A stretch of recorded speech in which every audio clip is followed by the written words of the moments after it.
నమస్తే, welcome to our channel. నేను ప్రియాంకర. అనగనగా ఒక రాజు, నవీన్ పోలిశెట్టి. అయితే మనకు తెలుసు, ఆ కామెడీ టైమింగ్ కావచ్చు, ఆ యాస కావచ్చు, ఈ డిఫరెంట్ బాడీ లాంగ్వేజ్ తో, డిఫరెంట్ యాసతో అందరినీ కూడా అలరిస్తూ అభిమానుల్ని చేసేసుకున్నాడు. మరి ఇప్పుడు నవీన్ పోలిశెట్టి నుండి మరొక సినిమా వచ్చింది. మరి ఇప్పుడు ఆ సినిమా ఎలా ఉంది, ప్రేక్షకుల మదిని గెలుచుకుందా? సేమ్ ఆ ఎనర్జీని, ఆ యాసని, ఆ స్టైల్ ని, బాడీ లాంగ్వేజ్ ని మేనేజ్ చేస్తూ వచ్చారా అనేది తెలుసుకుందాం. మనతో మాట్లాడడానికి సీనియర్ జర్నలిస్ట్ సిఎస్ రావు గారు ఉన్నారు. ఆయనని తెలుసుకుందాం. నమస్కారం సార్. నమస్తే సార్. అంటే అనగనగా ఒక రాజు, గతంలో మనం మాట్లాడుకున్నాము, ఒక డిఫరెంట్ స్టోరీతో, డిఫరెంట్ కాన్సెప్ట్ వచ్చింది అని. మరి ఎలా ఉంది మూవీ? యాక్చువల్ గా ఈ సినిమాకి సంబంధించిన రేటింగ్స్ కనుక చూస్తే మనం 10కి 8.5 ఇచ్చిన వాళ్ళు ఉన్నారు, 10కి 7.5 ఇచ్చిన వాళ్ళు ఉన్నారు, 10కి 7 ఇచ్చిన వాళ్ళు ఉన్నారు. అంటే 7కి తక్కువ ఇచ్చిన వాళ్ళు లేరు. హిట్ ఆఫ్ అట్ అనేది నేను మామూలుగా సోషల్ మీడియాలో అందులో ఆర్టిఫిషియల్ ఇంటెలిజెన్స్ నేను అడిగా ఇప్పుడే. ఏఐని అడిగితే 7 పైనే, 10కి 7 పైనే ఉంది ఏ రేటింగ్ నేను చెప్తాను. ఆర్టిఫిషియల్ ఇంటెలిజెన్స్ రేటింగ్ నేను చెప్తున్నాను. మిగతా వాళ్ళు ఇచ్చి నేను చెప్పట్లా. ఆర్టిఫిషియల్ ఇంటెలిజెన్స్ అయితే మొత్తం డేటా అనాలిసిస్ చేసి చెప్తుంది కదా, అందుకని దాన్ని చూసా. సో దాని రేటింగ్, దాని వివరాలు ఏంటని నేను చెప్తాను. కాకపోతే ఈ స్టోరీ ఏంటి అని అంటే, అనగనగా ఒక రాజు. ఆ సినిమాలోనే మన కథ చెప్పేటప్పుడు అనగనగా ఒక రాజు ఉండేవాడు అని చెప్పి మొదలు పెట్టేవాళ్ళు మన పెద్దలు. ఒక కథ ఉండేవాడు అని, రాజుకి 7 కుమారులు అట్లా ఉండేది కదా. సో సేమ్ అలానే ఈ సినిమాలో కూడా అనగనగా ఒక రాజు. ఎవరంటే విక్రమాదిత్యుడు. విక్రమాదిత్యుడే హీరో, నవీన్ పోలిశెట్టి. సో ఆ విక్రమాదిత్యుడు అంటే, ఆ విక్రమాదిత్యుడు రాజ్యంలో సువిశాలమైనటువంటి అందమైనటువంటి రాజ్యం అయింది. ఈ రాజ్యంలో ఒక చిన్న గ్రామం ఉంటుంది. ఆ చిన్న గ్రామం ఎక్కడ ఉంటుంది? కొండల్లో, లోయల్లో, అందమైనటువంటి సెలయేర్ల మధ్య ఉంటుంది. ఆ గ్రామంలో ఒక వృద్ధుడికి 7 కుమార్తెలు ఉంటారు. ఈ 7 కుమార్తెలో ఒక కుమార్తె చంద్రిక. ఎవరి చంద్రిక? మీనాక్షి చౌదరి, హీరోయిన్ మీనాక్షి చౌదరి. ఆమెకి ఒక కోరిక ఉండేది. ఏంటి? నేను నక్షత్రాలు నా కళ్ళల్లో ఉండాలి, చంద్రుడు లాగా నేను చంద్రుడి దగ్గరికి వెళ్ళాలి, చంద్రుడిని చూడాలి, చంద్రుడిని పట్టుకోవాలి. ఇట్లా చిన్నప్పుడు మనకి చందమామ జావేద్ర ఉంటుంది. సరే, ఆ కోరికల్లో తేలుతూ ఉంటుంది. అలాంటి కోరికలు అన్ని నక్షత్రాలు చూసుకుండాలి, ఆ చంద్రుడి దగ్గర పోవాలి, ఆకాశంలో ఎగరాలి, ఇలాంటి కోరికలు ఉండేవి. అయితే ఒకరోజు రాజు అంటే పర్యటనకి వెళ్తాడు కదా, వెళ్ళినప్పుడు అక్కడికి వెళ్తాడు. అక్కడికి వెళ్ళినప్పుడు ఈమె కొండ మీద ఈమె ఉంటుంది. తారసపడతాడు. తారసపడినప్పుడు అడుగుతారు, ఏంటి అంటే మాట్లాడుకుంటారు కదా, ఇంటరాక్షన్స్. మాట్లాడినప్పుడు నీ కోరిక ఏంటో చెప్పు, నేను తీరుస్తానంటాడు. ఆ కోరిక ఏంటి? నక్షత్రాలు నా కళ్ళల్లో ఉండాలి, చంద్రుడిని పట్టుకోవాలి, ఇలాంటి కోరికలు. సో అది సాధ్యం కాదు అని అంటాడు రాజు. అది ఎట్లా సాధ్యం అవుతుంది? అది కాదు అని అంటది. ప్రయత్నిస్తే సాధ్యం అయింది అంటది. అక్కడ డ్రామా, ఇదంతా లవ్ డ్రామా ఇవన్నీ నడిపిస్తాడు. ఇది దాన్ని ఏం తీసుకుంటే గోదావరి జిల్లాలో ఉండేట్టు ఒక ప్రాంతంలో తీసుకుంటారు. ఈ షూటింగ్ అంతా కూడా అక్కడ చేస్తారు.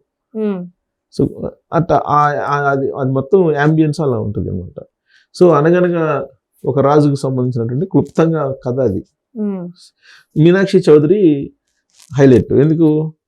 గత సంక్రాంతికి వస్తున్నాం అనేటువంటి సినిమాతోటి హిట్ కొట్టింది. ఎవరు? వెంకటేష్ తోటి కదా. వెంకటేష్ హీరో, ఈమె పోలీస్ ఆఫీసర్ గా సంక్రాంతికి వస్తున్నాం అని చెప్పి చేసి హిట్ కొట్టింది. సో ఇప్పుడు కూడా మీనాక్షి చౌదరి సంక్రాంతి సందర్భంగా హిట్ ఖచ్చితంగా ఉంటుంది అని చెప్పేసి సినిమా రేటింగ్స్, అనగనగా ఒక రాజు సినిమా రేటింగ్స్ బట్టి మనకి అర్థం అవుతుంది. ఆ రేటింగ్స్ చూద్దాం. ఆర్టిఫిషియల్ ఇంటెలిజెన్స్ ఇచ్చేటువంటి రేటింగ్స్ అది ఎట్టించింది నేను చెప్తాను. యాక్చువల్గా వాళ్ళు అంటే డిఫరెంట్ భాగాలుగా ఇచ్చారు. వాళ్ళు చాలా విచిత్రంగా ఇచ్చారు. నా సొంత స్కోర్ ఇస్తానని చెప్పేసి ఆర్టిఫిషియల్ ఇంటెలిజెన్స్ మొత్తం అనాలి చేసి దాని సొంత స్కోర్ చెప్పింది. ఏం చెప్పింది అని అంటే 10కి 8 పాయింట్ ఇచ్చారు. 10కి 8 ఇచ్చింది. కథ చెప్పే తీరంట. అంటే కథ చెప్పే తీరంటే స్క్రీన్ ప్లేకి 8 పాయింట్స్ ఇచ్చింది. 10కి 8 పాయింట్స్ అంటే స్క్రీన్ ప్లే బాగుంది. తర్వాత ఎమోషన్ ఆ ఎమోషన్ ఎంత ఉంది ఎమోషన్కి ఎంత ఇచ్చారంటే 7.5 ఇచ్చింది 10కి ఎమోషన్కి. తర్వాత సస్పెన్స్ క్లైమాక్స్ బిల్డప్, సస్పెన్స్ ఆ సినిమాలోని సస్పెన్స్ క్లైమాక్స్ బిల్డింగ్ చేసిన దానికి 10కి 6.5 ఇచ్చింది. తర్వాత సరదాగా సహజంగా సినిమా నడిచింది అంటే బోర్ కొట్టకుండా దానికి 8.5 ఇచ్చింది 10కి. టోటల్ ఎంజాయ్మెంట్, అసలు ఎంజాయ్మెంట్ ఎంత అని అంటే 10కి 8 ఇచ్చింది. సగటు అంటే సరాసరి ఈ మొత్తం కలిపి ఎంజాయ్మెంట్ కానీ, ఎమోషన్ కానీ, కథ కానీ, కథనం కానీ, ఇవన్నీ సస్పెన్స్ కానీ, క్లైమాక్స్ కానీ అన్నిటికీ కలిపి 7.9 ఇచ్చింది రేటింగ్. సగటు రేటు ఇచ్చింది. సో సినిమా హిట్ అని చెప్పేసి అనుకోవాల్సిందే కదా.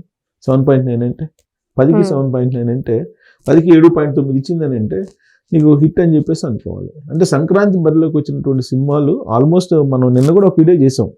ఇవన్నీ ఇంచుమించుగా ఒకే లైన్లో ఫ్యామిలీ, ఎంటర్టైన్మెంట్, ఎమోషన్, కామెడీ, వినోదభరితమైనటువంటి హాస్యం, వినోదభరితమైనటువంటి కుటుంబ హాస్యభరిత చిత్రాలు ఇవన్నీ తెలుగులో చెప్పాలంటే. సో కాబట్టి ఈ సినిమాలన్నీ హిట్ అయ్యేటువంటి పరిస్థితి. ఇప్పుడు కూడా అనగనగా ఒకరోజు కూడా ఇది బాగా మహిళలకి బాగా నచ్చేటువంటి సినిమా అని చెప్పి అంటున్నారు ఎక్కువగా మహిళలకి. పైగా నవీన్ పోలిశెట్టి టైమింగ్ కానీ ఇవన్నీ డిఫరెంట్గా ఉంటాయి. సో నవీన్ పోలిశెట్టి హిట్స్ చూస్తే మనం అర్థమవుతుంది. హిట్స్ చూసిన మనకు ఆ హిట్ సినిమాల్లో ఇది హైయెస్ట్ హిట్ సినిమా అని చెప్పి ఆర్టిఫిషియల్ ఇంటెలిజెన్స్ కూడా చెప్తుంది. సో తీస్తే నవీన్ పోలిశెట్టి అడుగుదాం, నవీన్ పోలిశెట్టి హిట్స్లో ఏమున్నాయి అని చెప్పి అడిగితే అది కూడా చెప్తుంది. ఆ హిట్స్లో ఇది కూడా ఒక హిట్ అని కూడా చెప్తుంది. అంటే ఇవాళ నవీన్ ఈయన తెలుగు హిందీలో కలిపి కూడా ఈయనకి అక్కడ కూడా మంచి ఫ్యాన్స్ ఉన్నారు, సూపర్ హిట్స్. సో ఇక్కడ ఏజెంట్ శ్రీనివాస ఆత్రేయ, ఏజెంట్ శ్రీనివాస ఆత్రేయ ఇది 2019లో వచ్చింది. ఇది సూపర్ హిట్ సినిమా, తెలుగు డబ్బు హీరో అది చేసింది. దీంట్లో ఏంటి కామెడీ, మిస్టరీ, ఎంటర్టైన్మెంట్ ఉంది. కామెడీ, మిస్టరీ, ఎంటర్టైన్మెంట్ ఉంది. తర్వాత చిచ్చోరే 2019 ఇది హిందీ డబ్బు. తర్వాత జాతిరత్నాలు 2020. దీంట్లో ఏంటి మాస్ కామెడీ బ్లాక్ బస్టర్. ఇది మాస్ కామెడీ బ్లాక్ బస్టర్. దాదాపు 70 కోట్ల పైగా వసూలు చేసింది. బ్రాస్ 70 కోట్ల పైగా వసూలు చేసింది. ఇది చాలా హిట్ సినిమా ఇది. తర్వాత అవార్డు కూడా వచ్చింది దీనికి, శ్రీకాంత్ రోల్కి. తర్వాత మిస్ శెట్టి, మిస్టర్ పోలిశెట్టి, 2023లో. ఇది రొమాంటిక్ కామెడీ, సూపర్ హిట్. ఇది family agents super hit romantic comedy. తర్వాత ఇప్పుడు అనగనగా ఒక రాజు, ఇది రిలీజ్ అయింది. ప్రస్తుతం సూపర్ హిట్ టాక్ తోటి నడుస్తున్నటువంటి సినిమా. గతంలో హిట్లు ఏదైతే ఉన్నాయో ఆ హిట్లు కంటే ఇది పెద్ద హిట్ అనేది నేను చెప్పడం కాదు, సోషల్ మీడియా లేదంటే సోషల్ మీడియా రివ్యూస్ ఇది చెప్పడం కాదు, నేను ఆర్టిఫిషియల్ ఇంటెలిజెన్స్ అడిగితే చెప్తుంది. ఆ సినిమాల కన్నా ఇది ఇంకా హిట్ అవుతుంది. Thank you so much sir.